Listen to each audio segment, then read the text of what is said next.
അതെ, ഈ ധർമ്മക്കാരായാലും പാവങ്ങളായാലും അവർക്ക് നേരത്തിന് ഭക്ഷണം കഴിച്ച ശീലമൊക്കെ ഉണ്ടാവും. ഇതൊരു 12 മണിയാകുമ്പോഴേക്ക് ടൗണിൽ കൊണ്ടായാലാണ് ഓരോന്നിനെ തെരഞ്ഞു പിടിച്ച് കൊടുക്കാൻ പറ്റുള്ളൂ. എനിക്ക് 2 കയ്യല്ലേ ഉള്ളതെല്ലാം ഞാൻ തന്നെ ചെയ്യണ്ടേ അമ്മാവ? ഇല വെട്ടി തരാൻ പോലും ആരുമില്ല. ക്ലീറ്റസിന് വിളിക്കുന്നിട്ട് അവരോട് പൊതിഞ്ഞു തരാൻ പറ. ഇത് കൊണ്ട് കൊടുക്കാൻ വരാന്ന് പറഞ്ഞ തന്നെ വലിയ കാര്യം. മിണ്ടാതിരിക്കുന്നു. ഇത് എന്ത് പൊതിയ പൊതിഞ്ഞു വെച്ചേക്കണത്? ഇത് ചോറും പൊതിയാണത്. ഇങ്ങനെ പൊതിയത് എന്താ കുഴപ്പം? ഇവിടെ മാറാവുന്നു, ഞാൻ പൊതിഞ്ഞു തരാം. ഞാൻ ചെയ്യാൻ അതൊക്കെ കവറിലെടുത്തിട്ട് ഞാൻ ചെയ്തത്. അമ്മാവ ഇതും കൂടി ഉള്ളു ഞാൻ ചെയ്യാൻ. കവറിലെടുത്ത് വെക്കണേ. അത് ഒന്നാമത് ചോറ് പൊതിയാറില്ല. ഇങ്ങനെ പൊതിയ ചോറ് അവരോട് റെഡിയാവാൻ പറഞ്ഞു. എന്നാ വേറെ റെഡിയാവാൻ പറയൂ. കാരണം എന്താ അറിയോ, 12 മണിയാകുമ്പോഴേക്കെങ്കിലും ടൗണിൽ എത്തിയാലാണ് 1 മണിയാകുമ്പോഴേക്ക് നമുക്ക് ഭക്ഷണം കൊടുക്കാൻ പറ്റുള്ളൂ. അല്ലാണ്ട് ഇത് മനുഷ്യരല്ലേ, ഒരു സാധനം ചെയ്യുമ്പോ അത് ഉപകാരപ്പെടണം. വെപ്രാളപ്പെടണ്ട, സമയമാകുമ്പോ അങ്ങ് പോവാം. തങ്കം, നമ്മൾ ഈ കുപ്പിയിൽ ഇവർക്കുള്ള വെള്ളം കൊണ്ടുപോകണം. അത് അവിടെ തന്നെ കിട്ടണ്ടാവൂലേ? അത് അവിടെ ഉണ്ടാവൂലേ?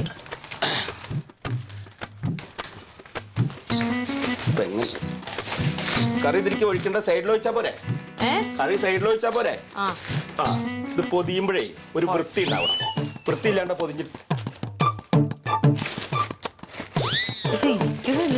അതെ, ഈ ഒരെണ്ണം കൂടി അല്ലേ ഉള്ളൂ. നീ അത് നേരെ പൊതിഞ്ഞു വെക്കിട്ടാ. ഞാൻ ഡ്രസ് ഞാൻ പോയി കുളിച്ച് ഡ്രസ് മാറിയിട്ട് വരാം. അവനോട് വേറെ റെഡിയാവാൻ പറ. ഇതെന്തേ കാണിച്ചു ചേർന്നത്?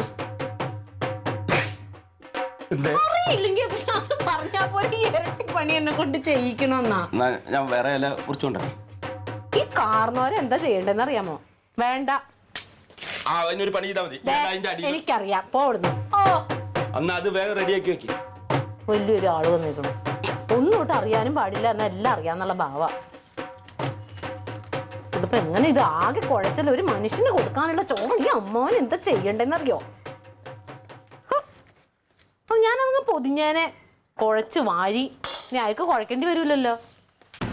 ആരും കാണില്ലേ? ഞാൻ പറയാം, ഇതിനൊന്നും ഇറങ്ങണ്ട. ഒരു ചോറ് തരട്ടെ?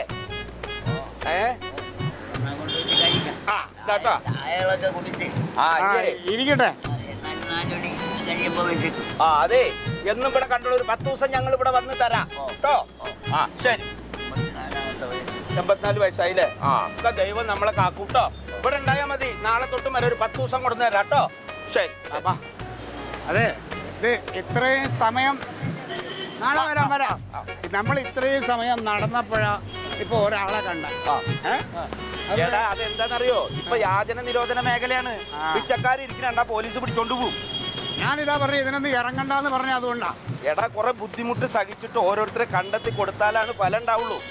അതെ, ഈ അധികമൊന്നും പറയണ്ട, എന്റെ കൂടെ വന്നാൽ മതി. ആ റെയിൽവേ സ്റ്റേഷന്റെ അവിടെയും അതേമാതിരി അമ്പലത്തിന്റെ അവിടെയും പോയി ആരെങ്കിലും കാണാണ്ടിരിക്കില്ല. ഇതൊരു മണിയാകുമ്പോഴേക്കാണ്ട് കാലിക്ക് തന്നെ പോരെ എനിക്ക്. എനിക്കിതിപ്പോ നിർബന്ധമൊന്നുമല്ല കാലി ആയില്ലേലും. അങ്ങനെ പറയല്ലടാ. തുറന്ന മനസ്സോട് കൂടിയിട്ട് ഒരു പ്രാർത്ഥനയ്ക്ക് ഇറങ്ങി അത് നടത്താൻ നോക്ക്.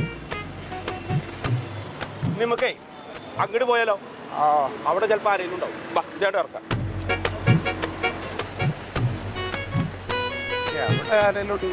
മുമ്പ് ഈ ബസ് കാത്തക്കണതിന്റെ പടക്ക ആൾക്കാരിരുന്നു. ഇപ്പൊ ആരും ഇല്ലാത്തവണ് എന്ത് ചെയ്യാനാ? ഇടയിലൊന്നും ഇല്ലല്ലോ ഈ നിൽക്കും. ഇവിടെ ഒരു കാര്യമുള്ള ഒരാളിരുന്നിരുന്ന മുമ്പ് ഇപ്പൊ അയാൾ അവിടെ ഇതിനൊന്നും പറഞ്ഞിട്ട് കാര്യമില്ല. ഇപ്പൊ ഇല്ലല്ലോ. ഇല്ലാത്ത കാര്യങ്ങൾ പറഞ്ഞിട്ട്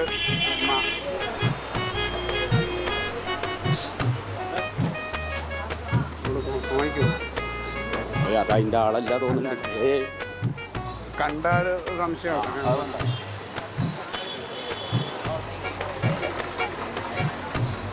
ഇതൊന്ന് പിടിച്ചാ പിടിക്കുന്നു.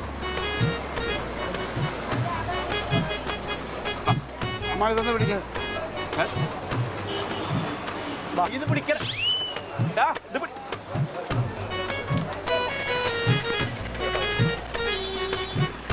അതെ, എന്റെ കയ്യിലുള്ളത് കഴിഞ്ഞു. ഇപ്പൊ അവിടെ 3 എണ്ണം, മറ്റാൾക്ക് 2 എണ്ണം, 1 എണ്ണം. ഇപ്പൊ എത്ര എണ്ണം? 6 എണ്ണം കഴിഞ്ഞില്ല. ഇനി 4 എണ്ണല്ലേ? 4 ഉണ്ട്. അത് നമുക്ക് ആ മെഡിക്കൽ കോളേജിന്റെ അവിടെ അല്ലെങ്കിൽ റെയിൽവേ സ്റ്റേഷന്റെ അവിടെ കൊടുക്കാം. ഇവിടെ ഒന്നുകൂടെ നോക്കിട്ട് അങ്ങോട്ട് പോവാൻ. നടന്നിടത്ത് കൂടെ നടക്കില്ല. അവിടെ ചെല്ലുക. ഇവിടെ ഒന്നും കാണാനുമില്ല.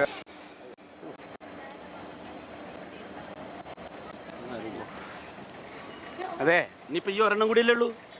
കഴിഞ്ഞില്ലേ? ആദ്യത്തെ ദിവസം തന്നെ സമയം ഇത്രയായി. ഇനിയുള്ള 9 ദിവസം എങ്ങനെയാപ്പോ? എടാ, അതിനാ ബുദ്ധി ഉപയോഗിക്കണം എന്ന് പറഞ്ഞു. ഞാൻ ഓരോ പൊതി ഓരോരുത്തർക്ക് കൊടുക്കുമ്പോൾ എന്താ പറഞ്ഞു, നാളെ ഈ സമയത്ത് ഇവിടെ ഉണ്ടാവണം എന്ന്. അപ്പൊ 10 പേര് അവിടെ നമ്മളെങ്ങനെ കാത്തിരിക്കും. അപ്പൊ അവിടെ കൊണ്ടേ കൊടുത്താൽ മതി. ഇനിയിപ്പോ ഈ ഒരു പൊതിയും കൂടി കൊടുക്കാൻ ആരെങ്കിലും ഉണ്ടോ നോക്കൂ. എന്നാ ഈ കൂടെ വന്നാൽ ഞാൻ കൊടുക്കാം.